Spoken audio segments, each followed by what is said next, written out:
आपका, नहीं किसी के बाप का, पैसा हमारा आपका, नहीं किसी के बाप का।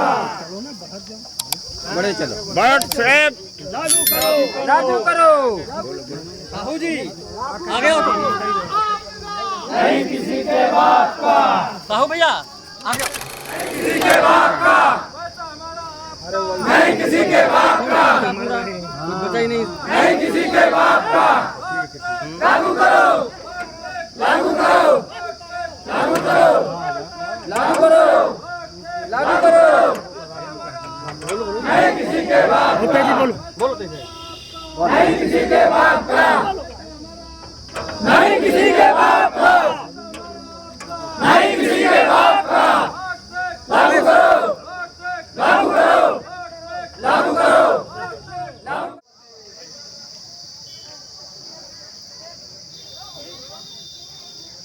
व्हाट्सएप लागू करो, लागू करो, लागू करो, व्हाट्सएप लागू करो, लागू करो, लागू करो, व्हाट्सएप लागू करो। लागू करो, लागू करो। पैसा हमारा आपका, नहीं किसी के बाप का, पैसा हमारा आपका। नहीं किसी के बाप का, बाप का, नहीं किसी के बाप का। लागू करो, लागू करो, लागू करो, नहीं किसी के बाप का, नहीं किसी के बाप का। लागू करो, लागू करो, लागू करो, लागू करो, नहीं किसी के बाप का, नहीं किसी के बाप का, नहीं किसी के बाप का, नहीं किसी के बाप का। चिंताओं को हरने के लिए दिल्ली से परम आदरणीय श्री मदन लाल आजाद जी आए हैं। उनके लिए एक बार करतल ध्वनि से आप लोग जोरदार तालियों से स्वागत करें।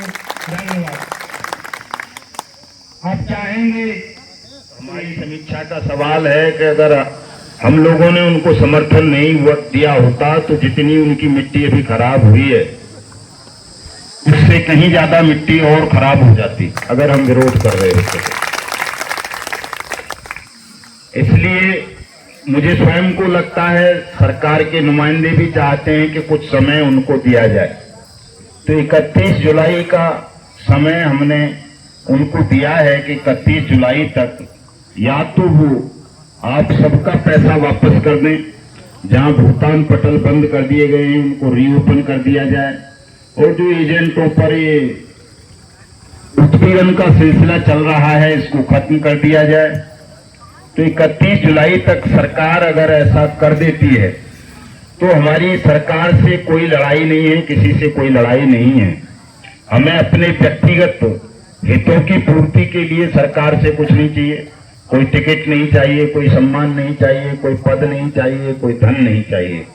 हमारी लड़ाई केवल और केवल एक ही मांग है कि वो देश के तमाम ठगी पीड़ितों का भुगतान कर दें, और भुगतान भी उस कानून के दायरे से कर दें जो कानून उन्होंने खुद बनाया है, और कुछ नहीं चाहिए इसके अलावा। इस काम को सरकार पूरा कर देती है तो बहुत अच्छी बात है। हम पुनः उनका अभिनंदन करेंगे, धन्यवाद देंगे, उनको सहयोग भी करेंगे। लेकिन सरकार ने अपना वायदा पूरा नहीं किया, इस कानून को ठीक से क्रियान्वित नहीं किया। तो 31 जुलाई को शहीद आजम उधम सिंह का शहादत दिवस होता है। उस दिन हम एक बड़ा कार्यक्रम राजधानी दिल्ली में आयोजित करेंगे। उस कार्यक्रम के कारण ही मैंने यहाँ फतेहपुर में बाकी जगह होने वाले जो अनिश्चितकालीन आंदोलनों की रूपरेखा बन रही थी उसको थोड़ा स्थगित करवाया कि अभी स्थगित रखा जाए। पहले एक बार सरकार बन गई है, कल से शपथ ग्रहण शुरू हुआ है सांसदों का, और बजट सत्र चलेगा जुलाई में।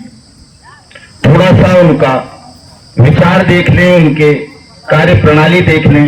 31 जुलाई के बाद हमारे पास मैदान खुला होगा।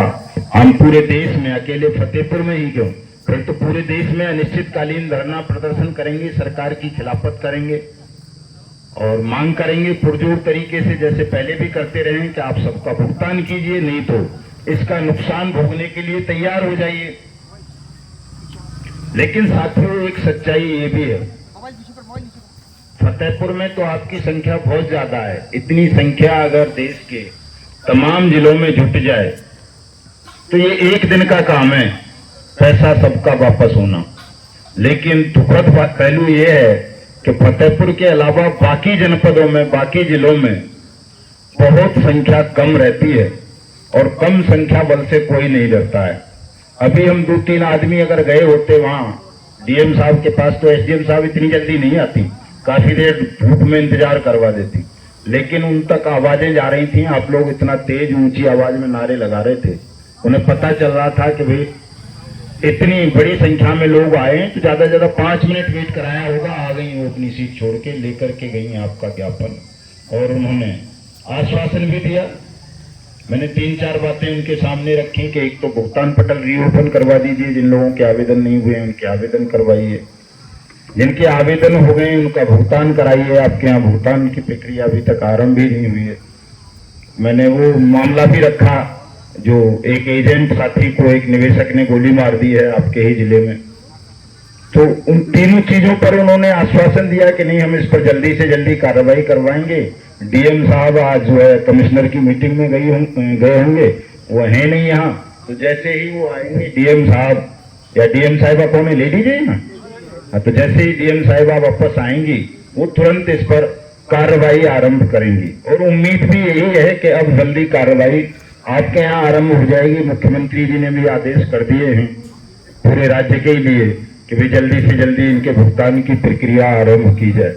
क्योंकि इस बार थोड़ा कमजोर हुई है ना भारतीय जनता पार्टी, तो जब सरकार कमजोर होती है तो तानाशाही नहीं कर पाती, और जब ज्यादा मजबूत होती है तो पूरी तानाशाही चलती है सरकार की। पता रहता है कि हमारा कोई क्या बिगाड़ लेगा।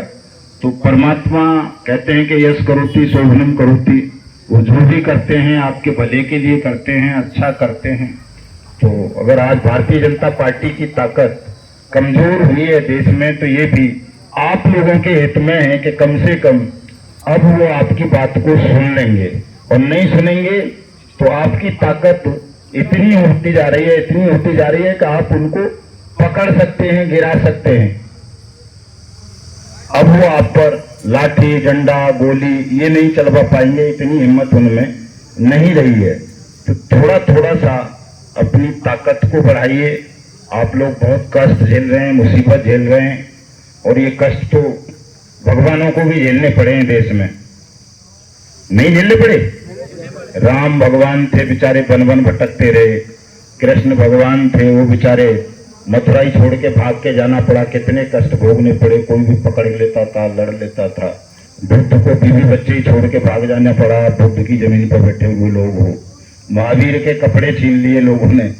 तो कष्ट जो विधाता ने लिख दिया है, वो कहते हैं ना वो कि उसमें जो है कोई फेरफार नहीं कर सकता। पत्ता भी बिना ईश्वर की मर्जी के हिलता नहीं है। तो हम और आप सब लोग जो ये दुख भोग रहे हैं, कष्ट भोग रहे हैं, इसके पीछे भी विधाता की कोई निश्चित रूप से बड़ी योजना होगी जो आज हमें नहीं दिख रही है सबको, लेकिन मुझे दिखती है कि वो योजना क्या है। मैं कहता हूं ना, ठगमुक्त बेईमान रहित भारत का निर्माण करेंगे, लेकिन उससे पहले एक लघुना ये आ जाता है कि सब लोगों का भुगतान कराएंगे। बात एक ही है, कैसे भी देख लो उसको, भुगतान हो गया आप सबका पहले, तो ठगमुक्त बेईमान रहित भारत बन जाना है। और पहले भुगतान नहीं हुआ, पहले कहीं ऐसा हालात बने, परमात्मा ने यही सोच रखा हो कि क्रांति करवानी है हिंदुस्तान में इन ठगी पीड़ितों से, पहले हिंदुस्तान को ठगमुक्त बेईमान रहित बना देते हैं, तो वो तो क्रांति से ही बनेगा। तो अगर क्रांति परमात्मा ने लिख दी है हमारे देश के नसीब में, हमारे और आपके सबके नसीब में, तो 31 जुलाई के बाद उस क्रांति की तैयारी करेंगे, और पहले ठगों को और बेईमानों को हिंदुस्तान की शासन सत्ता